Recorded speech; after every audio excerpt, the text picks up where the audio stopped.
오늘은 본문의 말씀을 가지고 너희를 위하여 싸우시리라 라고 하는 제목으로 말씀을 나누고자 합니다. 원래 말씀 나누기 전에 우리 한번 인사합니다. 앞뒤 또 좌우 바라보시면서 오늘은 그렇게 인사합니다. 하나님께서 우리를 위해 싸우십니다. 아멘.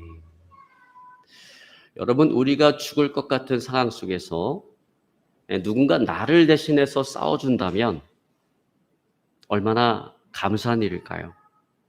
여러분, 그런 의미에서 친구가 좋은 이유는 항상 내 편이 되어준다라고 하는 거예요. 때로 내가 실수하고 잘못했음에도 불구하고 그럼에도 불구하고 항상 내 편이 되어서 싸워준다라는 것입니다. 여러분, 연약한 존재에 불과한 사람이 내 편이 되어주는 것도 그렇게 위로가 되고 힘이 되는데, 하물며 전능하신 하나님께서 나의 편이 되어주신다면 얼마나 큰 힘이 되겠습니까? 여러분, 그런데 하나님은 하나님의 뜻을 지켜 행하고 하나님을 의지하는 자의 편이 되어주십니다. 여러분, 그러므로 항상 하나님을 신뢰하고 의지하며 순종함으로 하나님께 속한 자 되시기를 오늘 시간 주여로 축원합니다. 여러분, 미국 무디 신학교의 학장을 지냈던 조지 스웨트 목사님은 이런 말을 했습니다. 인간은 위기를 당할 때 그 사람의 신앙을 알 수가 있다. 여러분, 우리가 평범하고 순탄한 그 삶을 살아갈 때는요, 신앙의 크기와 강도를 알 수가 없습니다. 그러나 인생의 위기를 맞이하게 되어지면 그 사람의 신앙이 적나라하게 드러나게 되어지고 그 사람의 믿음을 알 수 있게 되는 거예요. 정말로 주님을 신뢰하고 의지하는 믿음의 사람인지, 아니면 믿는 척하며 살아가는 쭉정이 같은 신자인지가 드러나게 되는 거예요. 여러분, 정말로 주님을 신뢰하고 의지하는 사람은 위기 앞에 기도하고 하나님을 기다립니다. 그러나 믿는 척하며 살아가는 사람은 인생의 위기 앞에 원망, 불평하게 되어지고 하나님을 떠나가게 되는 것입니다. 자, 여러분, 오늘 본문의 말씀은 출애굽한 이스라엘 백성들의 신앙, 그들의 믿음을 시험하는 내용입니다. 하나님께서는 애굽의 10가지 재앙을 통해서 바로의 학대를 받고 있던 이스라엘 백성들을 구원하셨습니다. 그리고 모세로 하여금 그들을 인도해서 오늘 바닷가에 장막을 치게 했습니다. 자, 그러자 이 소식을 들은 바로가 마음이 돌변해서 다시금 이스라엘 백성들을 포로로 잡기 위해서 그들을 쫓기 시작합니다. 애굽의 군대가 그들의 턱 밑까지 쫓아왔을 때 이스라엘 백성들은 두려움에 사로잡히게 되었습니다. 앞으로 나가자니 홍해 바다가 그들을 가로막고, 옆으로 도망가자니 양쪽으로 산이 그들을 가로막고 있고, 뒤로 돌아가자니 애굽의 군대가 쫓아오고 있습니다. 가만히 앉아서 죽거나 아니면 포로로 잡혀갈 수밖에 없는 그런 상황이 되어진 거예요. 자, 이와 같은 상황을 맞이해서, 이와 같은 위기를 맞이해서 오늘 이스라엘 백성들은 두려움에 사로잡히게 되어진 것입니다. 그리고 두려움에 사로잡힌 그들은 하나님을 원망하고 그들의 지도자인 모세를 원망하기 시작합니다. 애굽에 매장지가 없어서 우리를 이 광야에서 죽게 하느냐? 애굽에 있을 때 우리가 너에게 뭐라고 말했느냐? 우리가 애굽 사람을 섬길 테니까 우리를 그냥 가만 내버려 두라고 하지 않았느냐? 근데 어찌하여 우리를 끌고 나와서 이 광야에서 죽게 하느냐? 자, 이처럼 위기를 만나자 오늘 이스라엘 백성들의 신앙, 그들의 믿음이 적나라하게 그대로 드러났습니다. 바로의 학정에 시달리다가 구원받았을 때 그들은 기뻐했어요. 하나님을 찬양했습니다. 더 이상 육체적인 학대를 받지 않아도 되고 벽돌을 굽지 않아도 되었기 때문입니다. 그들은 태어나서 처음으로 이 육신적인 자유를 맛보고 즐거워했습니다. 그리고 모세의 인도를 받으며 행진하는 내내 그들은 그들을 구원하신 하나님께 감사했을 거예요. 그리고 그들에게 이와 같은 자유를 주신, 육신적인 이런 자유를 주신 그 하나님을 잘 섬기리라 그렇게 다짐도 했을 것입니다. 자, 그런데 막상 위기가 찾아오자 하나님에 대한 감사는 급변해서 오늘 원망과 불평으로 바뀌게 되어졌다는 거예요. 자, 여러분, 이것이 오늘 하나님의 구원을 체험했던 이스라엘 백성들의 그 신앙의 현주소라는 거예요. 자, 그들에게는 위기 앞에서 자신들을 구원하신 그 하나님을 신뢰하고 의지하며 하나님의 구원을 기다릴 줄 아는 그런 믿음이 오늘 그들에게 없었다라고 하는 거예요. 여러분, 이 시간에 한번 우리들의 신앙, 우리들의 믿음을 한번 돌아볼 수 있기를 바랍니다. 여러분, 우리들의 신앙은 어떻습니까? 여러분, 우리들의 믿음은 어떻습니까? 위기 앞에서 정말 하나님을 내가 신뢰하고 의지하며 기도합니까? 자, 그 위기의 시간이 길어짐에도 불구하고 그래도 여전히 하나님을 신뢰하고 의지하고 기도합니까? 아니면 그런 위기 가운데 믿음의 말을 하며 하나님의 구원을 기다립니까? 여러분, 그리스도인들은요, 어려움에 직면하면 직면할수록, 인생의 위기에 직면하면 직면할수록 더욱더 하나님을 의지해야 돼요. 그것이 여러분 믿음의 사람이 살 수 있는 길입니다. 여러분, 원망불평하면 답이 없어요. 왜냐하면 입술의 열매를 먹게 하시는 하나님께서는 항상 우리가 말한 대로 행하시기 때문에 그렇습니다. 원망불평하는 이스라엘 백성들에게 오늘 하나님께서는 민수기 14장 28절에 이렇게 말씀하십니다. 그들에게 이르시기를 여호와의 말씀에 내 삶을 두고 맹세하노니 너희의 말이 내 귀에 들린 대로 내가 너에게 시행하리라.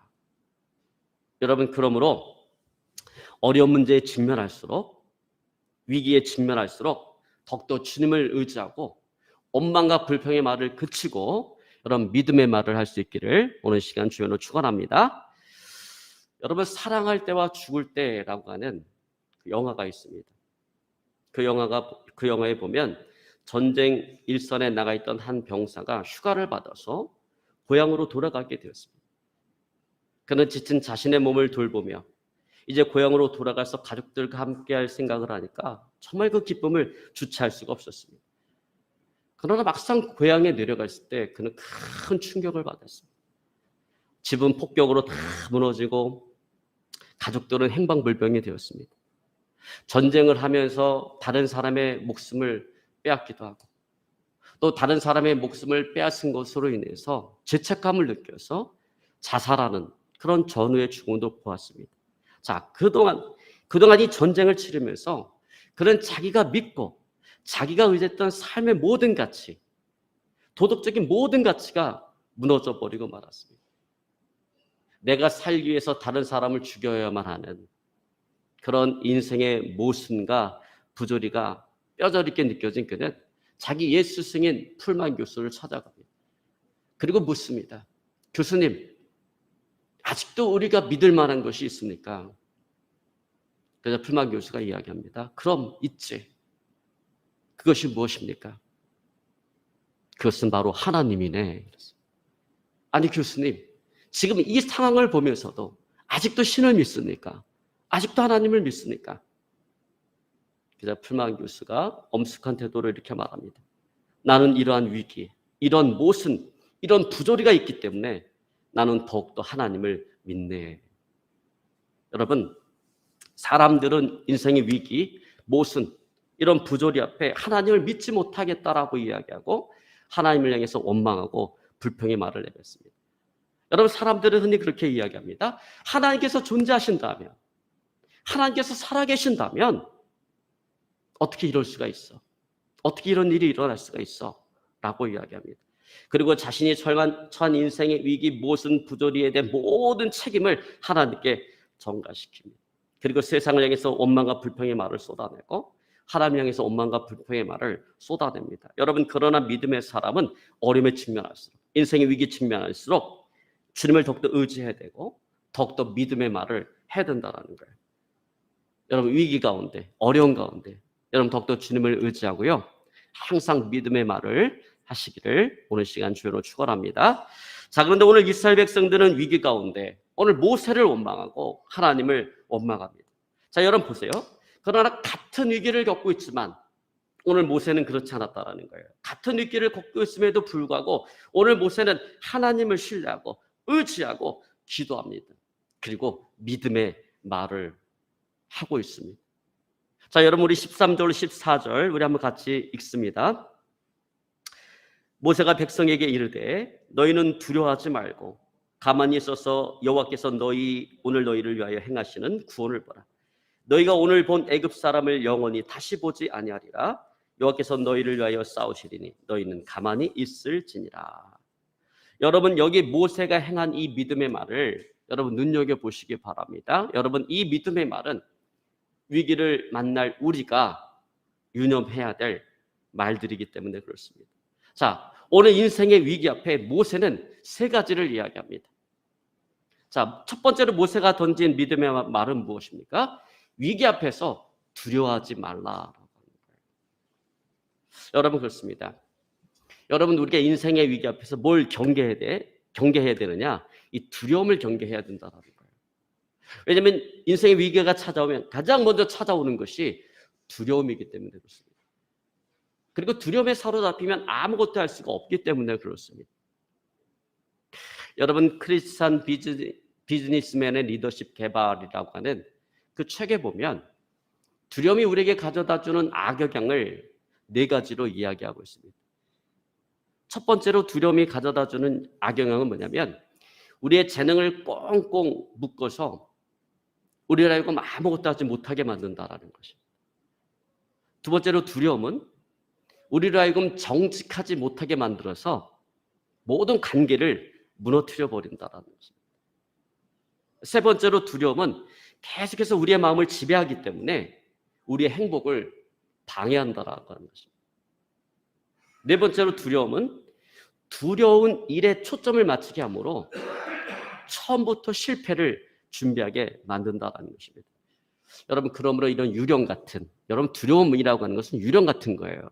실제로 있는 게 아닙니다. 그러면 여러분 이런 유령 같은 이런 두려움을 떨쳐버려야 된다라는 것입니다. 물쳐야 된다라는 거예요. 여러분, 그리고 정말로 우리가 두려워해야 될 분, 하나님에 대한 경외심으로, 경외감으로 바로 서야 된다라는 것입니다. 여러분, 그렇게 하시길 주님으로 축원합니다. 여러분, 하나님에 대한 두려움을 느끼면요, 하나님에 대한 경외감을 느끼게 되면 세상에 대한 두려움이 싹 사라지게 되어 있습니다. 그러면 하나님에 대한 경외감으로 바로 설 수 있기를 주님으로 축원합니다. 자, 두 번째로 모세가 던진 믿음의 말은 뭐냐면 이런 위기 앞에서 하나님의 구원을 기대하라라고 하는 것입니다. 자, 여러분, 모세가 말합니다. 여호와께서 오늘날 너희를 위하여 행하시는 구원을 보라. 자, 그러면 하나님께서 우리를 위하여 행하시는 그 구원을 늘 기대하며 살아가야 된다는 거예요. 여러분, 그렇게 하시기를 주님으로 축원합니다. 여러분, 사실 벌어지는 모든 일들은요, 하나님의 손 안에 있습니다. 하나님의 뜻과 하나님의 계획 안에 다 있는 거예요. 하나님의 뜻과 통제를 벗어나서 벌어지는 일들은 아무것도 없어요. 자, 모든 것들이 하나님의 뜻과 계획 가운데 있기 때문에 우리는 뭘 기대할 수 있는 거예요? 그렇기 때문에 우리는 또한 하나님의 구원을 기대할 수가 있는 것입니다. 여러분, 저희 교회가 14년 전에 대전 저기 유성구 지족동에 보증금 8천에 월세 100만 원으로 이렇게 개척을 시작을 했는데 6개월 만에 경매가 넘어가 갖고 8천만 원을 다 날렸어요. 하나도 못 찾았습니다. 여러분, 그때 그 목회는요, 저는 저의 모든 걸 다 걸은 거예요. 그동안 열심히 부격자 생활하면서 모은 돈, 뭐 이렇게 수원교회에서 받은 돈 해갖고 다 집어넣는 건데 그게 하루아침에 그렇게 돼버리니까 사람이요, 패닉이 오더라고요. 좌절과 낙심, 절망. 얼마나 영적으로 침체되고 다운되든지 나중에는 우울증까지 오니까요, 목회는 둘째 치고요, 정상적인 그 생활 자체가 어려울 정도로 그렇게 되죠. 지금도 생각 너무 끔찍한데 그 인생의 그 밑바닥까지 떨어졌을 때, 그러나 그럼에도 불구하고 하나님께서 저를 살리시고 회복시키시고 육체적으로 영적으로 회복을 시키시더라고요. 그 시간이 한 6개월 정도 이렇게 걸렸습니다. 6개월 정도 시간이 걸리면서 경매 넘어갔던 건물을 다른 분이 낙찰을 받았어요. 그래서 그분이 저를 찾아와서 그렇게 얘기하더라고요. 목사님도 이 건물 들어와서 손해가 많이 크니까 제가 아주 좋은 조건으로 저기 해줄 테니까 다시 재계약을 하시는 게 어떻겠냐. 그러면서 그 전에 보증금 8천이었지만 이제 보증금 2천만 원에 월세 100만 원으로 이렇게 계약을 하자라고 이야기하더라고요. 근데 여러분, 돈이 있는 사람한테는요, 2천만 원이 큰 돈이 아니야. 별로 그렇게 큰 돈 아닐 수 있습니다. 근데 그 당시 저의 상황은 수중에 1,000원짜리 하나 없어요. 그 돈 한 푼 없는 사람에게 2천만 원은 엄청나게 큰 돈이에요. 근데 여러분 제 마음속에 어떤 마음이 드냐면 그런 마음이 드는 거예요. 그 인생에 저 나락에 떨어졌을 때 하나님께서 나를 버려두셨다라고 한다면 아마 그것으로 나는 이 세상에 존재하지 않는 사람이 됐을 텐데 나를 거기서 붙들어 주시고 나를 이끌어 주시고 나를 회복시키시고 나를 살리셔서 여기까지 세워주셨다라고 한다면 나를 향한 하나님의 계획이 있지 않겠는가? 이 교회를 향한 하나님의 계획이 있지 않겠는가? 그런 마음이 들면서 하나님의 구원에 대한 확신이 마음속에 확 다가오더라고요. 그래서 제가 그분에게 그렇게 얘기했어요. 나 돈 한 푼 없습니다. 2천만 원 없습니다. 그런데 만약에 나한테 그냥 보증금 1,000만 원에 월세 80만 원으로 해줄 수 있으면 내가 그렇게 하겠습니다. 내가 한 달 안에 지금 돈 한 푼 없지만 내가 한 달 안에 보증금 1,000만 원 드리겠습니다. 그렇게 얘기했어요. 그리고 이제 기도를 하는 거예요. 왜? 마음에 하나님이 분명히 구원하실 거다. 하나님의 구원에 대한 확신, 그 마음이 있기 때문에 분명히 하나님께서 어떤 역사를 일으키실 거다라는 확신이 그 마음 가운데 있기 때문에 기도를 하는데 막 기도를 하다가 그런 마음이 들더라고요. 1,000만 원인데 나도 뭔가 하나님께 드리고 싶은데 드릴 게 아무것도 없는 거예요. 다 쏟아붓는데. 근데 막 기도를 하는데 뭐가 생각이 났냐면 그동안 잊고 살았던 게 생각이 났어요. 청약적금 줬던 거. 그 10년 전에 200만 원이 찼기 때문에 10년 동안 붙지 않았어요. 근데 10년 동안 잊고 살았어요. 그 통장에 있는지도 몰랐어요.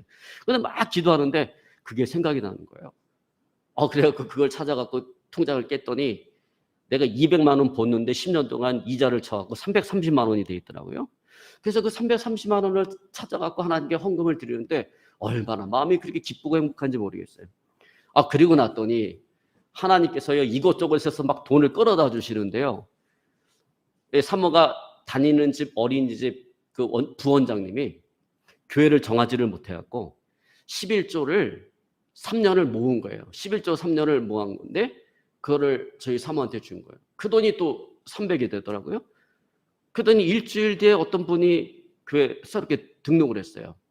등록을 하더니 교회 건축 헌금을 하고 싶다 그러더니 500만 원을 건축 헌금 하더라고요.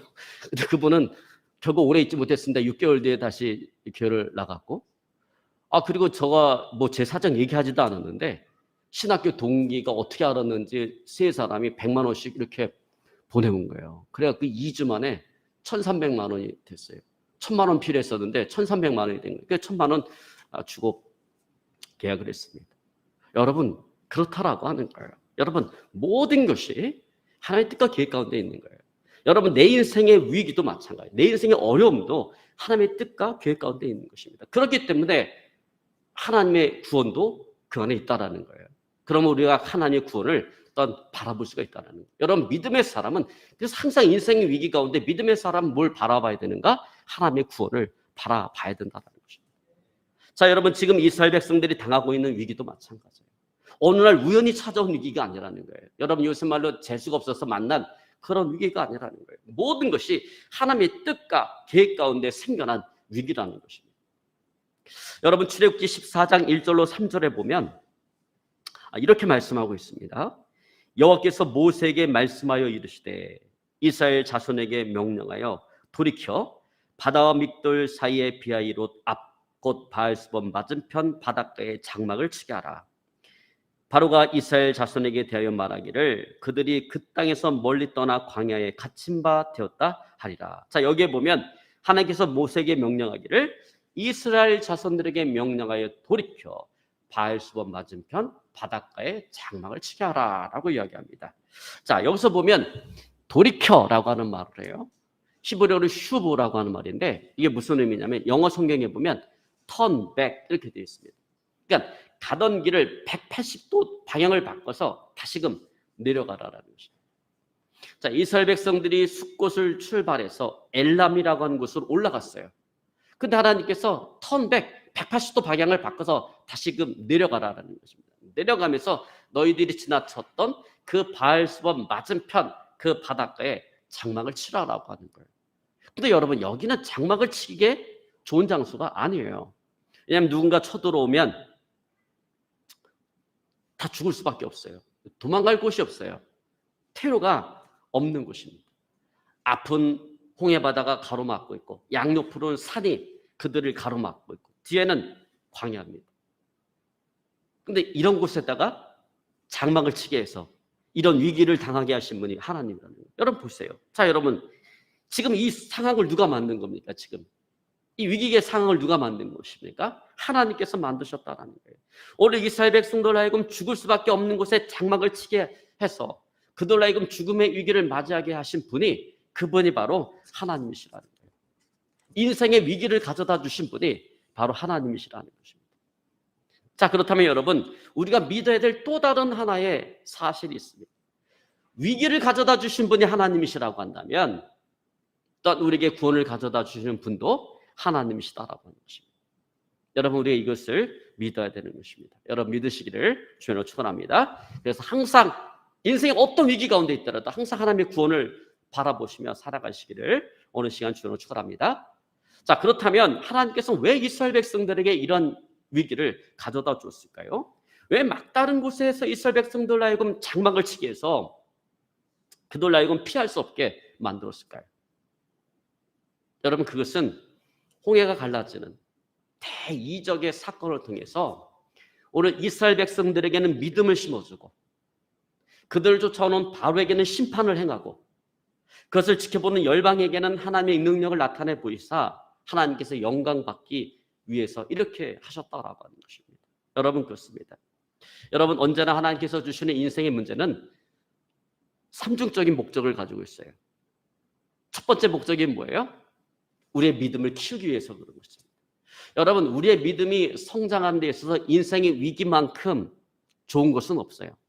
그래서 여러분 믿음이라고 하는 게 오늘 갑자기 크는 게 아니에요.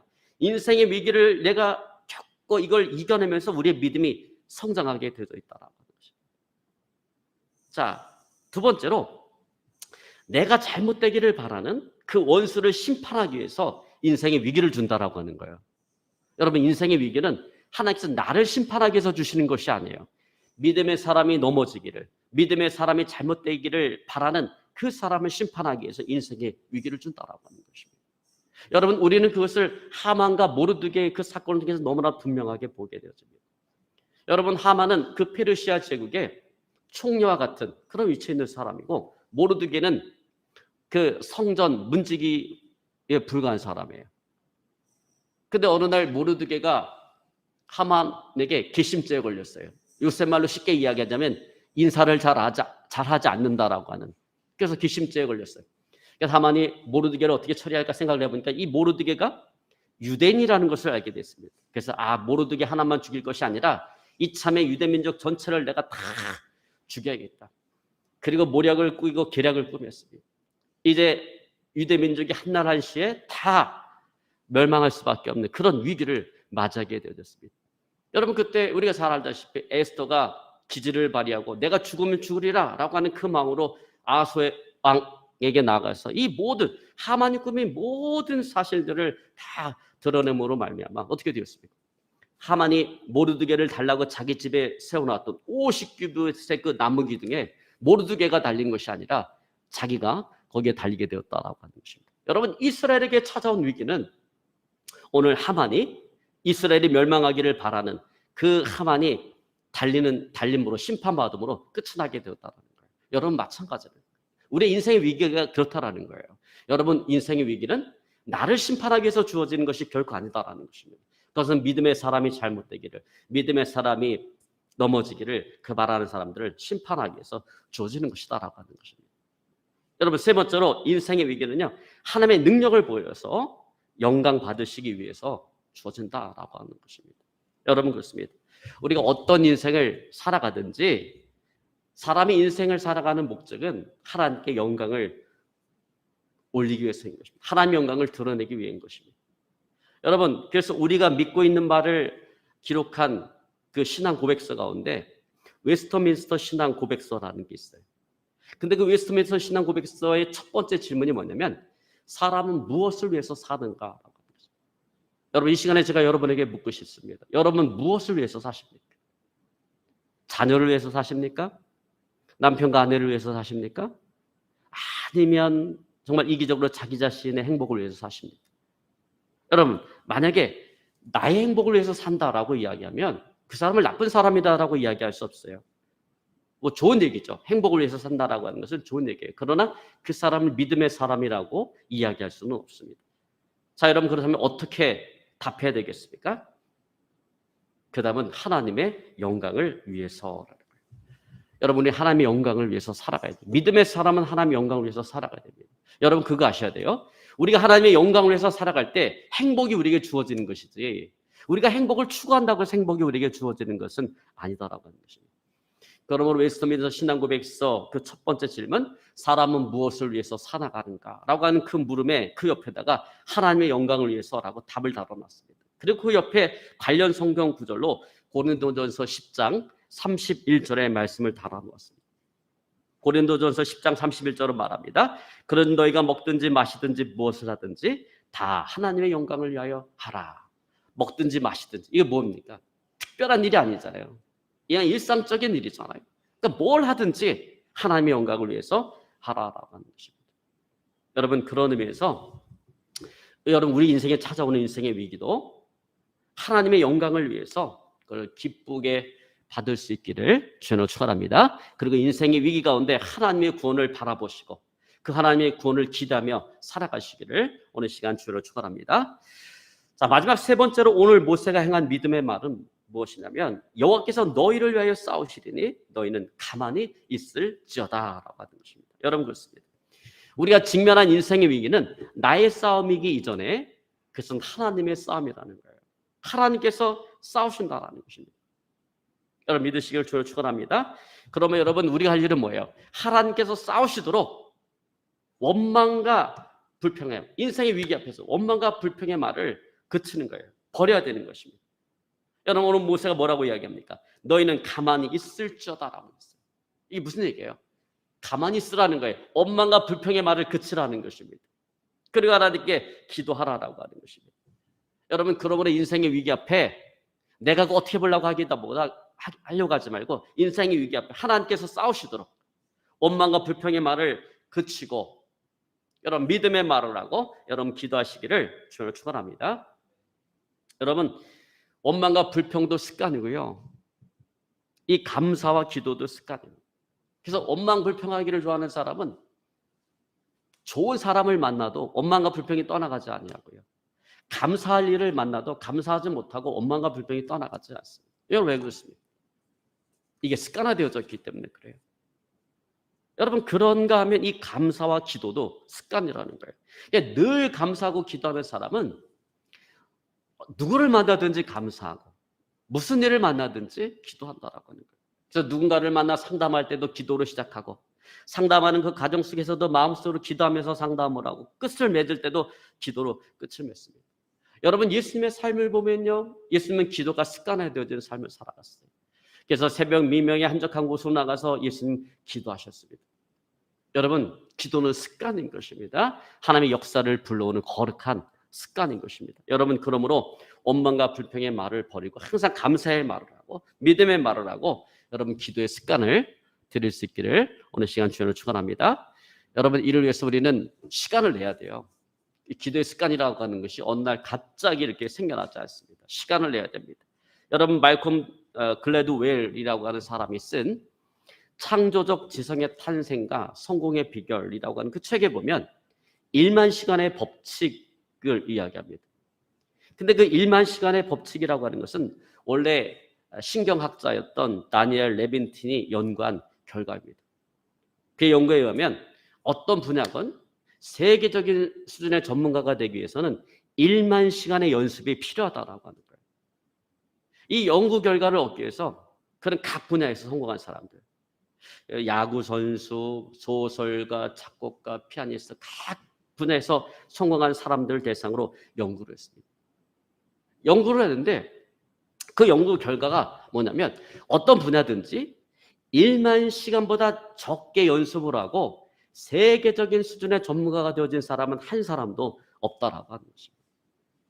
자, 여러분, 그렇다라고 한다면 이 1만 시간이라는 분량은 어느 정도 분량일까요?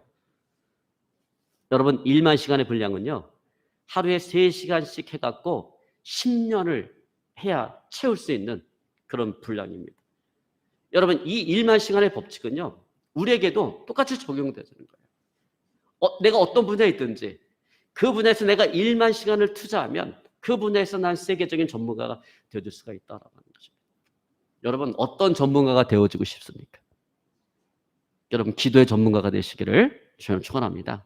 그래서 여러분 시간을 내서 기도함으로 정말 기도의 전문가가 되어서 하나님의 기적과 역사를 불러오고 문제를 해결하는 그런 능력 있는 기도의 전문가가 되어질 수 있기를 오늘 시간 주로 축원합니다. 이제 말씀을 정리하기 원합니다. 오늘 홍해 앞에서 모두가 두려워하고 원망할 때 오늘 모세는 기도함으로 모든 문제를 해결받았습니다. 여러분 우리도 마찬가지입니다.